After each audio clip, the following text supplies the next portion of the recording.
Bismillahirrahmanirrahim. Assalamualaikum warahmatullahi wabarakatuh. Nah, perkenalkan nama saya Ismail Lusna dari Prodi Teknologi Pendidikan Universitas Muhammadiyah Makassar. Nah, di sini saya akan menjelaskan tentang materi fikih. Nah, yang pertama yaitu pengertian fikih. Fikih adalah salah satu bidang ilmu dalam syariat Islam yang secara khusus membahas persoalan hukum yang mengatur berbagai aspek kehidupan manusia, baik itu kehidupan pribadi, bermasyarakat, maupun kehidupan manusia dengan Allah Tuhannya. Nah, yang kedua yaitu tujuan fikih. Nah, tujuan fikih ini bertujuan dalam kehidupan umat muslim untuk memberikan pengarahan agar tidak selalu berada pada jalan yang lurus atau benar dengan hidup sesuai dengan syariat Islam yang bersumber dari Al-Quran dan As-Sunnah, bahkan ijma ulama.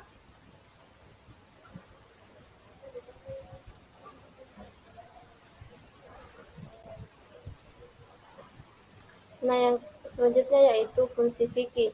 Fungsi fikih berfungsi untuk memahamkan kepada kita sebagai umat muslim agar dapat memahami,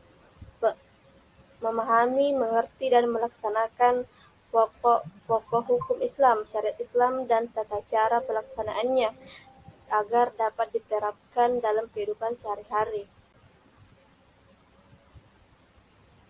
Nah, di sini ada beberapa sumber fikih. Yang pertama yaitu Al-Quran. Nah, Al-Quran merupakan firman Allah Subhanahu wa Ta'ala yang diturunkan kepada Nabi Muhammad SAW sebagai penyelamat manusia dari zaman kegelapan menuju zaman yang terang benderang. Al-Quran ini sebagai petunjuk dan pedoman bagi umat Islam dan menjadi sumber pertama bagi hukum-hukum Islam. Nah, sumber yang kedua yaitu As-Sunnah. Nah, Sunnah merupakan semua yang bersumber dari Nabi, berupa perkataan, perbuatan, ataupun persetujuan. Nah, yang ketiga yaitu ijma. Nah, ijma ini adalah secara bahasa berarti memutuskan atau menyepakati sesuatu, sedangkan secara istilah ijma merupakan kesepakatan seluruh ulama mujtahid yang dilakukan setelah Nabi Muhammad SAW dalam rangka untuk mendapatkan solusi dari suatu masalah yang berhubungan dengan agama. Nah, sumber yang keempat yaitu qiyas. Nah, qiyas ini adalah sumber hukum Islam yang dikatakan sebagai sebuah analogi. Qiyas ini menyamakan suatu masalah yang tidak terdapat ketentuan hukumnya dalam Al-Quran dan As-Sunnah karena adanya persamaan atau ilat motif hukum antara kedua masalah tersebut. Nah, selanjutnya yaitu kitab-kitab yang membahas ilmu fikih. Nah, yang pertama yaitu kitab ibadah, yaitu yang pertama fikih ibadah. Nah, fikih ibadah ini berhubungan dengan ibadah kepada Allah Subhanahu wa Ta'ala seperti wudhu, puasa, sholat, haji dan lainnya. Nah, yang kedua yaitu al-ahwal syasiyah. Nah, ini berhubungan dengan masalah kekeluargaan. Misalnya pernikahan, talak, nasab, persusuan, nafkah, warisan dan lain-lain. Nah, yang selanjutnya yaitu fikih muamalah. Nah, fikih muamalah ini berkaitan dengan perbuatan manusia dan hubungan di antara mereka. Nah, seperti jual beli, jaminan, sewa menyewa, pengadilan dan lain-lain.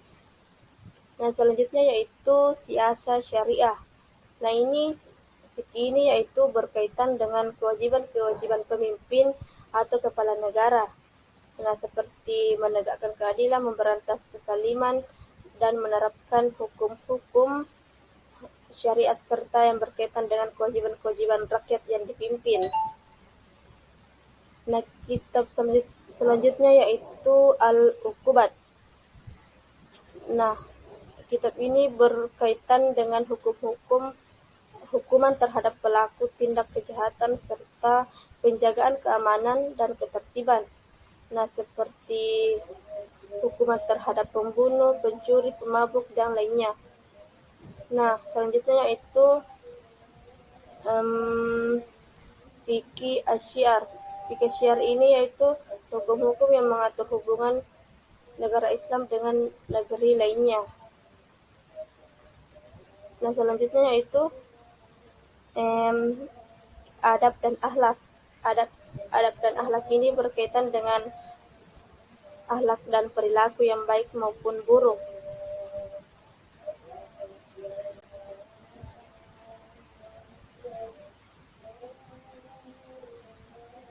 Nah, fikih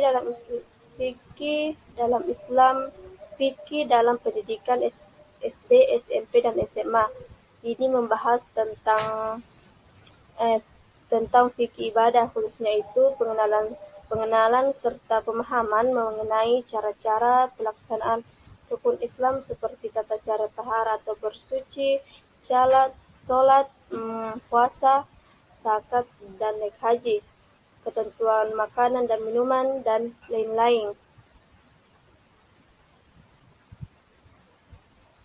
Nah, sedangkan fikih dalam pendidikan madrasah ibtidaiyah, MTS, dan madrasah aliyah ini berdiri sendiri yang membekali para siswa agar dapat memahami dan mengetahui tentang pokok-pokok hukum Islam secara detail, rinci, dan menyeluruh, baik itu dalam bentuk dalil akli maupun dalil nakli. Nah, sekian dari saya. Semoga bermanfaat. Wassalamualaikum warahmatullahi wabarakatuh.